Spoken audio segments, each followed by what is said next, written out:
ಗ್ರಂಥಾಂತರಂಗದಲ್ಲಿ doctor KS. Narayanachar ಇವರು ಬರೆದ ರಾಮಾಯಣ ರೋಚಕ ಕಥಾಮಾಲಿಕೆ 1 ಶ್ರೀರಾಮಾಯಣ ಪಾತ್ರ ಪ್ರಪಂಚ ಅಧ್ಯಾಯ 9 ಶ್ರೀರಾಮಚಂದ್ರನ ಪಾತ್ರದ ಪರಿಚಯದ 1ನೆಯ ಭಾಗದಲ್ಲಿ ಮುಂದುವರೆದ 3ನೆಯ ಭಾಗ.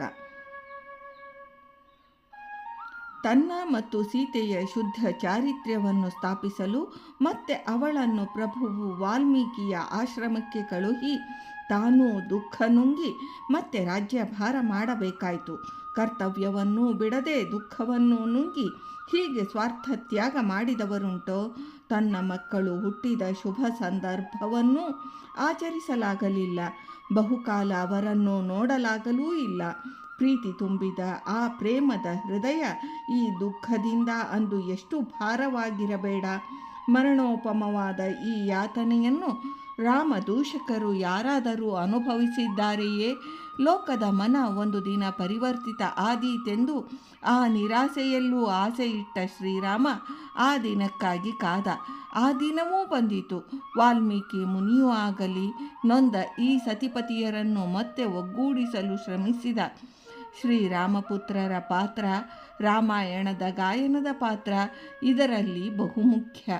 ಆದರೆ ಆ ವೇಳೆಗೆ ಸೀತಾದೇವಿಗೆ ಜೀವನದಲ್ಲಿ ಅನುಭವಿಸುವ ಸುಖ ಇನ್ನೇನೂ ಉಳಿದಿರಲಿಲ್ಲ. ರಾಮನೆದುರೇ ಭೂಗರ್ಭವನ್ನು ಭೂಮಿಗೆ ಸೇರಿದಳು. ಪತ್ನಿಯ ಬರುವಿಗಾಗಿ ಕಾತರದಿಂದ ಕಾದಿದ್ದ ಶ್ರೀರಾಮನ ಹೃದಯಕ್ಕೆ ಆಗ ಎಷ್ಟು ಆಘಾತವಾಯಿತೆಂದು ಯಾರು ಬರೆಯಬಲ್ಲರು? ಯಾರು ಆ ನೋವಿನ ಆಳವನ್ನು ವರ್ಣಿಸಿ ಯಾರು? ಶ್ರೀರಾಮನನ್ನು ಕಟುಕನೆಂದು ಟೀಕಿಸುವವರು ಯಾವ ರಾಮಾಯಣವನ್ನು ಯಾವ ಸಂವೇದನೆಯ ಆಳದಲ್ಲಿ ಓದಿದ್ದಾರೆ? ರಾಮ ಸೀತೆ ಇಬ್ಬರೂ ತ್ಯಾಗ ತತ್ವದ ಒಂದೇ ನಾಣ್ಯದ 2 ಮುಖಗಳಷ್ಟೇ.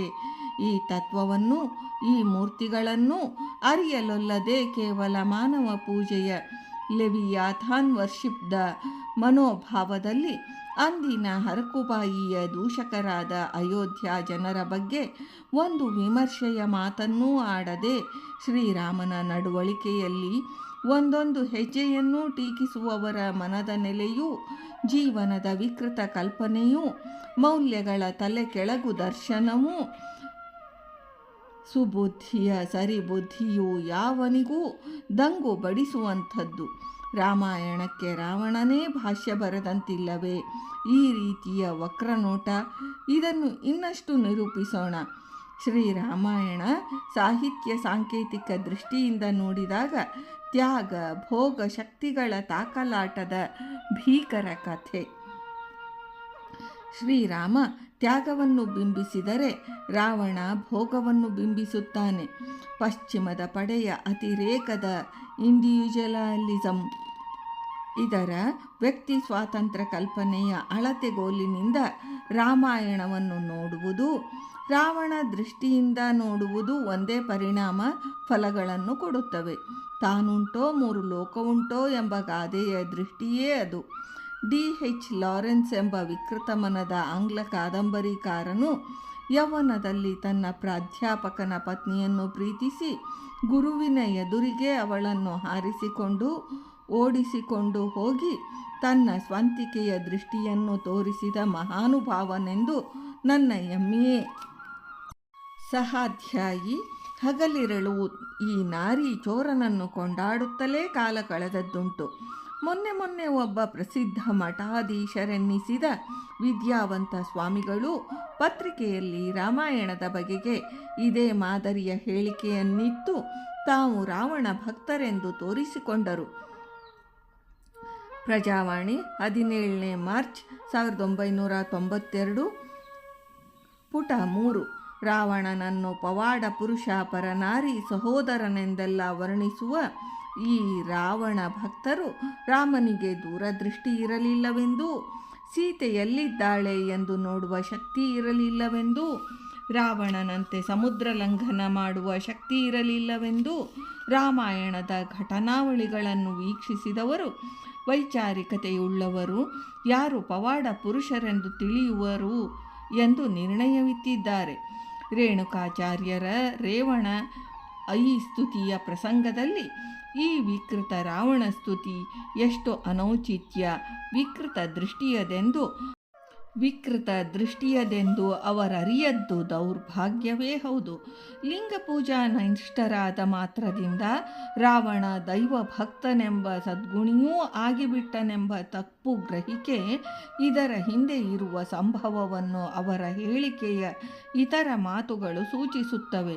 ಲಿಂಗ ಪೂಜೆ ಮಾಡಿ ಸಮುದ್ರದಲ್ಲಿ ಮಾರ್ಗ ಕೇಳುವ ರಾಮ ಸೀತೆ ಕಾಣದಾದಾಗ ಏಕೆ ಈ ಕಾರ್ಯ ಮಾಡಲಿಲ್ಲ ಎಂದು ಅವರು ಕೇಳುತ್ತಾರೆ.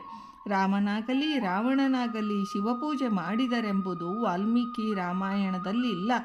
ಅಂದರೆ ಈ ರಾವಣ ಭಕ್ತರ ವಿಕೃತ ದೃಷ್ಟಿಗೆ ಸಾಹಿತ್ಯೇತರ ಕಲ್ಪನೆಯೊಂದು ಮೂಲವೆಂದು ಇಲ್ಲಿ ಸ್ಪಷ್ಟ. ರಾಮಾಯಣದಲ್ಲಿ ಬರುವ ರಾವಣನ ಚಾರಿತ್ರ್ಯ ಹರಣ ಮಾಡಲೆಂದು ಹುಟ್ಟಿಸಿ ಬರೆದ ಕಥೆಯೇ ಇದಾಗಿದ್ದು, ನಿಜವಾಗಿಯೂ ರಾವಣ ದುಷ್ಟನಲ್ಲ ಎಂದು ಇವರು ರಾವಣನಿಗೆ ಸಚ್ಚಾರಿತ್ರ್ಯದ ಸರ್ಟಿಫಿಕೇಟ್ ಇತ್ತು.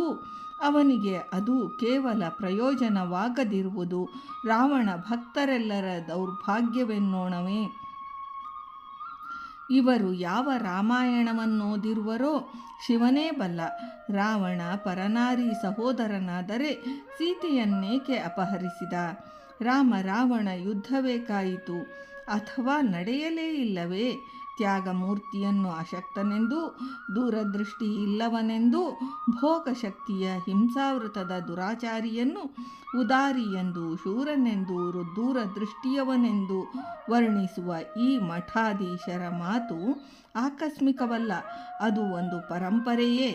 ತೊರವೆ ರಾಮಾಯಣವನ್ನು ಇನ್ನೊಂದೆರಡನ್ನು ಬಿಟ್ಟರೆ ಪ್ರಾಯ ಕನ್ನಡದ ಪ್ರಸಿದ್ಧ ರಾಮಾಯಣಗಳ ಹಿನ್ನೆಲೆಯೂ ಇಂಥದೇ ಇರುವುದು ಶೋಚನೀಯ. ರಾವಣ ಬ್ರಾಹ್ಮಣನಾಗಿದ್ದನೆಂದು, ಪೌಲಸ್ತ್ಯ ಗೋತ್ರದವನೆಂದು ಈ ಶ್ರೀರಾಮಾಯಣ ಹೇಳುತ್ತದೆ. ರಾವಣನ ನಡತೆ ಭ್ರಷ್ಟನಾಗಿ ಅವನು ಸತ್ತು ಬ್ರಾಹ್ಮಣ್ಯಕ್ಕೆ ಕಲಂಕ ಬಂದೊದಗಿದ ಮೇಲೆ ಪೌಲಸ್ತ್ಯ ಗೋತ್ರವೇ ನಿರ್ನಾಮವಾಯಿತು. ಬ್ರಾಹ್ಮಣರು, ಅದೇ ಗೋತ್ರದವರೂ ಸಹ ಹೆಸರಿಗೂ ಅದನ್ನು ಉಚ್ಚರಿಸುವುದನ್ನು ಬಿಟ್ಟರು. ಪುಲಹ ಗೋತ್ರದವರೆಲ್ಲ ಯಕ್ಷರು, ಕೃತುವಂಶದ ಕಾರ್ತ್ಯವೀರ್ಯನ ಕಡೆಯವರೂ ಗೋತ್ರ ಬಾಹಿರರಾಗಿ ಈ ಮೂಲ ಪುರುಷರ ಹೆಸರುಗಳೂ ಸಪ್ತರ್ಷಿ ಪರಂಪರೆಯಲ್ಲಿ ಕೈಬಿಟ್ಟ ಈ ಪ್ರಸಂಗಗಳನ್ನು ದಿವಂಗತ ರಾ ಬೇಂದ್ರೆಯವರು ನನ್ನೊಡನೆ ಹೃದಯ ಸ್ಪರ್ಶಿಯಾಗಿ ಹಲವಾರು ಸಲ ಹೀಗೆ ವಿವರಿಸುತ್ತಿದ್ದುದುಂಟು. ರಾವಣ ಭಕ್ತರಿಗೆ ದಿಕ್ಕು ತೋರದೆ ಬದಲಾವಣೆಯಿಂದ ತಲೆಮರೆಸಿಕೊಂಡು ಇಂದಿಗೂ ಪ್ರಚ್ಛನ್ನರಾಗಿಯೂ ಆಗಾಗ ಪ್ರಕಟವಾಗಿಯೂ ಮಹಾಭಾರತದ ಅಶ್ವತ್ಥಾಮ ದುರ್ಯೋಧನ ಪಕ್ಷಪಾತಿಯಾಗಿರುವಂತೆ ಅಲ್ಲಲ್ಲಿ ಕಾಣಬರುವರೆಂದು ಬೇಂದ್ರೆಯವರು ಹೇಳುತ್ತಿದ್ದುದು ಎಷ್ಟು ಸತ್ಯವೆಂಬುದಕ್ಕೆ ಈ ಮಠಾಧೀಶರ ಹೇಳಿಕೆ ಒಂದು ಸಾಕ್ಷಿ ಮಾತ್ರ. ಅಭಿನವ ಪಂಪನೆಂದು ನಾಗಚಂದ್ರನ ಶ್ರೀರಾಮಚಂದ್ರ ಚರಿತ ಪುರಾಣದ ಇಂಥ ತಿರುವು ಮುರುವುಗಳನ್ನು ಕನ್ನಡ ವಿದ್ಯಾರ್ಥಿಗಳ ಪರಿಶೀಲನೆಗೆ ಬಿಡೋಣ. ಆ ಪರಂಪರೆಯಲ್ಲ ಅವರಲ್ಲದ ಕುವೆಂಪು ಅವರು ಇದೇ ಮಾರ್ಗ ಹಿಡಿದಿರುವುದು ಆಶ್ಚರ್ಯಕರವಾಗಿ ಇಲ್ಲಿ ಪರಿಶೀಲನಾರ್ಹವಾಗಿದೆ. ಬ್ರಿಟಿಷರು ಭಾರತೀಯರನ್ನೊಡೆದು ಆಳಲು ಸೃಷ್ಟಿಸಿದ ಆರ್ಯ ದ್ರಾವಿಡ ಜನಾಂಗ ಈ ಕಲಹದ ಸೃಷ್ಟಿಯ ಸುಳ್ಳು ಇತಿಹಾಸದ ಕಮರಿಗೆ ಬಿದ್ದು ರಾವಣನನ್ನು ದ್ರಾವಿಡೋತ್ತಮನನ್ನಾಗಿ ಆರ್ಯ ವಿರೋಧಿಯನ್ನಾಗಿ ಚಿತ್ರಿಸುವ ಯತ್ನ ಇಲ್ಲಿದೆ. ಮಂಡೋದರಿಯೊಡನೆ ರಾವಣನಾಡುವ ರಾಮಾಯಣ ದರ್ಶನಂದ ರಾವಣನ ಈ ಮಾತುಗಳನ್ನು ಕೇಳಿ. ಆರ್ಯರಾದವರಿಗೆಮ್ಮ ಕೂಡೆ ಕೂಳು ಕೊಡೆ ನಂಟು ಹೇಸಂತೆ, ನಾವು ರಾಕ್ಷಸರಂತೆ ನೀನರಿಯೇ ನಮ್ಮನೆಂತವರು ಬಣ್ಣಿಪರೆಂಬುದೊಂ ದಶಶಿರಂ ಎಂಬೆಮ್ಮ ಬಿರುದನ್ನು ಐರೈದು ತಲೆಯೆಂದು ಚಿತ್ರಿಪರ್ ದಶರಥನಂತೂ ನಾಂ ಚಿತ್ರಿಪೆನೇ. ರಾವಣ ಇಲ್ಲಿ ದ್ರಾವಿಡ ನಾಯಕನಾಗಿ ವಿಜೃಂಭಿಸುತ್ತಾನೆ. ರಾವಣನಿಗೆ ಸೀತಾ ಚಪಲವಾದರೂ ಏಕೆಂಬ ಪ್ರಶ್ನೆಗೂ ಇಲ್ಲಿ ಒಂದು ಕಡೆ ಆರ್ಯ ದ್ರಾವಿಡ ಮೂಲದ ಕಲಹವು, ಜನಾಂಗ ದ್ವೇಷವು, ಮತ್ತೊಂದು ಕಡೆ ಅವನ ಪರನಾರಿ ಸಹೋದರತ್ವವೆಂಬ ಆರೋಪಿತ ಸದ್ಗುಣವೂ ಮೂಲವೆಂದು ಕವಿ ಹೇಳುತ್ತಾರೆ. ರಾವಣ ಮಾರೀಚನಿಗೆ ಹೀಗೆನ್ನುತ್ತಾನೆ: ರಾಮನಂ ನಿಸ್ತೇಜನಂ ಮಾಡೇ ಸೀತೆಯಂ ತರ್ಪೆನದು ರಾಜಕೀಯಂ ಧರ್ಮದ ವಿಷಯವಲ್ತು. ರಾವಣ ಉದಾತ್ತೀಕರಣಕ್ಕಾಗಿ ಸೀತೆ ಇಲ್ಲಿ ರಾಜಕೀಯದ ಚೆಲ್ಲಾಟದ ಬಲಿಪಶು ಆಗಿದ್ದಾಳಂತೆ. ಅಂದರೆ ಸೀತಾಪಹರಣಕ್ಕೂ ರಾವಣದ ಧರ್ಮ ಚಾರಿತ್ರ್ಯ ವಿಷಯಕ್ಕೂ ಸಂಬಂಧವಿಲ್ಲದೆ ಇನ್ನೊಂದು ಬಗೆಯ ಸೆಕ್ಯುಲರ್ ಆಟವೆನ್ನಬೇಕಾಗುತ್ತದೆ. ಇದನ್ನು ಹೇಗೆ ಒಪ್ಪಿದರೂ ರಾವಣ ವೇದವತಿಯ ಮಾನಭಂಗ ಮಾಡಿದ್ದು, ಸಾವಿರಾರು ಇತರ ಸುಂದರ ಸ್ತ್ರೀಯರ ಮಾನಹರಣ ಮಾಡಿದ್ದು ಏಕೆಂದರೆ ಯಾವ ಹೆಣ್ಣು ಸುಲಭವಾಗಿ ಸಿಗಲಾರಳೋ, ಎಷ್ಟೆಷ್ಟು ಮೇಲಿರುವಳೋ ಅಷ್ಟಷ್ಟೂ ರಾವಣ ಅವರಿಗಾಗಿ ಹಂಬಲಿಸುತ್ತಿದ್ದನಂತೆ. ಅದೊಂದು ಸಾಹಸ ವೃತ್ತಿ ಮಾತ್ರ, ಅಸಾಧ್ಯವನ್ನು ಸಾಧ್ಯವಾಗಿಸುವ, ಅಟೈನಿಂಗ್ ದ ಇಂಪಾಸಿಬಲ್. ಮಹಾವೀರನ ಪ್ರವೃತ್ತಿ ಸಾಹಸ ಗುಣ ಅದು ಎನ್ನುತ್ತಾರೆ ಕುವೆಂಪು. ಈ ಮಾತುಗಳನ್ನು ಮುಂದಿನ ಭಾಗದಲ್ಲಿ ನೋಡೋಣ. ಇಂದಿನ ಈ ಭಾಗವನ್ನು ವೃಂದಾವನ ವಿಹಾರಿ ಶ್ರೀಕೃಷ್ಣನಿಗೆ ಸಮರ್ಪಣಾ ಮಾಡ್ತೇನೆ. ಶ್ರೀಕೃಷ್ಣಾರ್ಪಣಮಸ್ತು.